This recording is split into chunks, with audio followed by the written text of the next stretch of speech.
Welcome to BP, the Bible Perspective. Would you rather have a racist or a fool run the country? Now, before I explain the difference in the two, please like and share this video and subscribe to BP, the Bible Perspective. And as always, if you have a comment or a question, add them in the comment section. All comments are welcome. Now, I ask the question, would you rather have a racist or a fool run the country? In this current election season, we are faced with both. Now, a racist, by definition, is one who believes they are and their race is superior, and of course they believe other races are inferior. Such has been the case in our country even before its inception. The first slaves landed on the Americas in 1619. Yet, in 1776, when they enacted the Constitution of the United States, slavery became a constitutionally protected institution, despite the creed that says we believe that all men are created equal. Well, it will take another 80 years before the institution of slavery was ended, but only after a bloody war was fought. And then even after that, it took another 100 years for the signing of the Civil Rights Bills to finally deal its crippling death blow to the institution of racism or government-sponsored racism in our nation. Even after that, there were still, mindsets such as the Southern strategy, and I'm going to even say, make America great again, that sow seeds of racism among the American people. Now, here's my point. We've always had racists in our country. We've always had racists even running the country as president. For example, Lyndon Johnson was a racist. In other words, he didn't think too kindly about black people. He's on tape repeatedly referring to black people as the N-word. Yet he signed the 64 and 65 Civil Rights Bill. President Nixon himself, who I personally think is one of the smartest presidents that we've ever had, is on tape referring to black people as N-words, okay?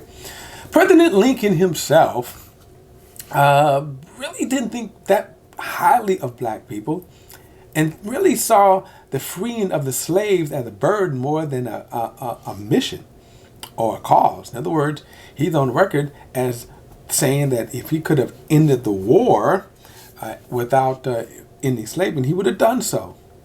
Now, you go back to Jefferson and some of the other founding fathers, again, they had very peculiar thoughts about what black people were. Of course, you had to have that if you are a racist. You have to, in your mind, be conditioned to think that another person is inferior to you, despite whether they are or not.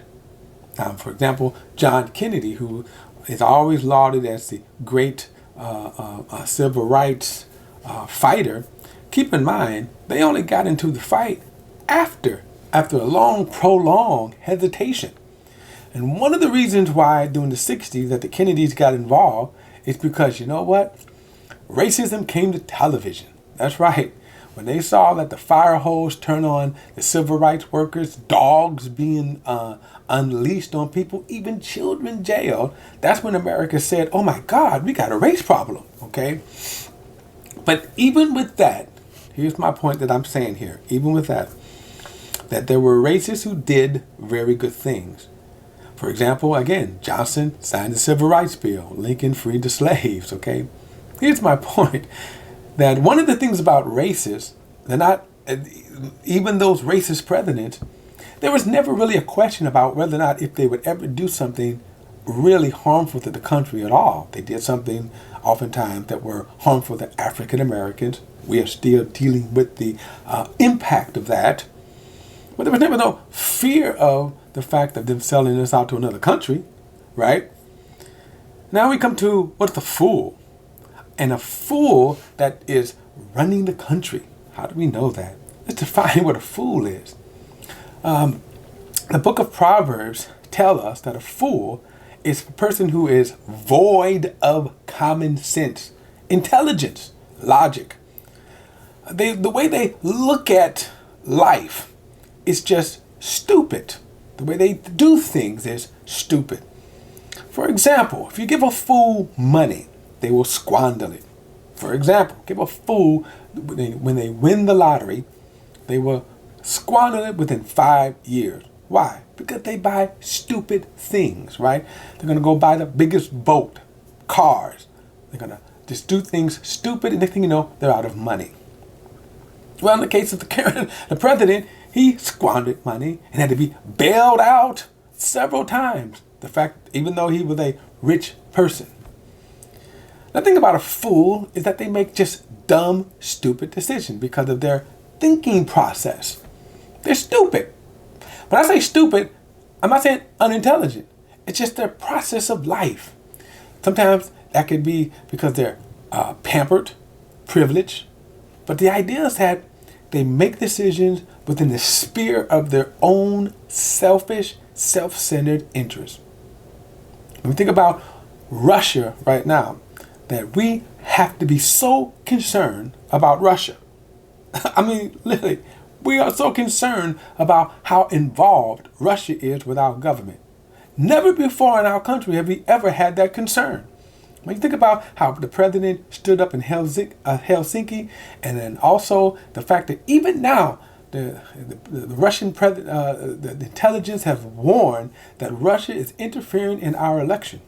What did our president do? He fires the guy who reported it to the lawmakers. He didn't say he was going to fight against Russia. Okay. See, the problem is that when you have a fool in office, the decision making, the process, how they make decisions, is going to be foolish. Let me give you another example. Solomon's son. Now, Solomon, of course, was the wisest man on earth. God had gifted him with wisdom, but that wisdom wasn't inherent. It wasn't genetic. So his son, who was pampered all his life, when he took the kingdom, the people came to him. Now, what people didn't know about Solomon during his reign, he had built a magnificent temple. He also built a palace. But he did so with a heavy taxation. In other words, he taxed the people heavy. It was so heavy that they felt the burden of it. And so when Solomon had passed away and his son had took the throne, they came to him. And he asked him, he said, okay, what do you guys advise me? What is it that you want? He said, hey, look, if you ease the tax burden from the people, they will serve you forever. Your father laid heavy taxes on them to build this temple and to build the palace and all of the programs that he wanted. It was a heavy tax burden. Ease the people and they will serve you. Okay, sounds like good advice. He sent them away, and then he called his homies, the people he grew up with, people who also were fellow pampered rich people. He asked them, hey man, this is what they advised us to do, ease the tax burden and all that. What do you guys say? They says, man, you should be even harder than your father. You should tell him that your little pinky finger is thicker than, is going to be worse than his entire loins. So he called the people back and he spoke rough to them. He spoke harshly and told them, I'm going to really be hard. You thought my father was hard. Man, y'all going to think my father was soft compared to me. As a result of that, the people rebelled. And that was when the nation of Israel, the kingdom split. And if you read the Bible, you know that there was a northern kingdom and a southern kingdom.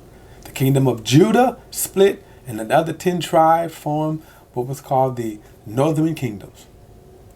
A foolish man, because he was a fool. In other words, if he used to stop and say, look, the advice was sound. Man, it was sound. Why would you want to burden the people? But see, a fool couldn't see that. Now, there was another example of David's son. David's son, Absalom, decided he was going to take the kingdom from his father. And he did it outside of the will of God.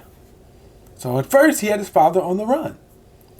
Now it's kind of interesting because Ahithophel, one of David's most wisest counselors, sided with Absalom and rebelled against David. surprising. Everybody was so shocked with that. But so when it came time that Absalom rebelled, and all of a sudden David fled, and then Absalom came to the kingdom and he sat on the throne. He said, "Okay, guys, what's your advice? Right? What's your advice?" And Ahithophel said, "Look, man, you should arm up if you want to, and go after your father and overtake him right now. He's most vulnerable right now." Another counselor came and said, "Oh, no, don't do that." By the way, the other counselor was a mole sent by David. But he came and he said, "Oh, man, don't do that, because your father was a man of war, and he'll be prepared, and man, he'll defeat you." And Absalom, sitting up there in his pride, took the advice of the mole, which he didn't know was the mole. Ahithophel realized, "I've made this mistake. I've been a fool." Okay, I've been a fool. Went, set his house in order and hanged himself. And the moral of the story is that Absalom fell, but David, because he let David recuperate. And then when Joab, David's general, went out and fought against Absalom, he ended up defeating him. See, a fool makes stupid decisions. And this is what we're seeing in our country, in our nation. Stupid decisions. You look at him and you go like, "Hey, this guy just stupid. Oh my God." So I would rather have a racist, run the country than a fool. Given, let me clarify, the current candidates today. Let me also say this, that even though Michael Bloomberg has had a horrible racist past, and I think that his racist past, he still has to deal with that there's some repenting, there's some atonement, and some of the things he has make atonement for. He's done some great things for African Americans that he's not talking about. There's some great programs that he's put in effect that he's not talking about. Okay? In other words, yes, it sounds like that his come to Jesus moment in terms of his racist past was timed when he was running for president, because as a Democrat, you need the black support if you're going to win. Okay? But at the same time, he does have some works that he could show. But be that as it may, the question is, would he be a good commander?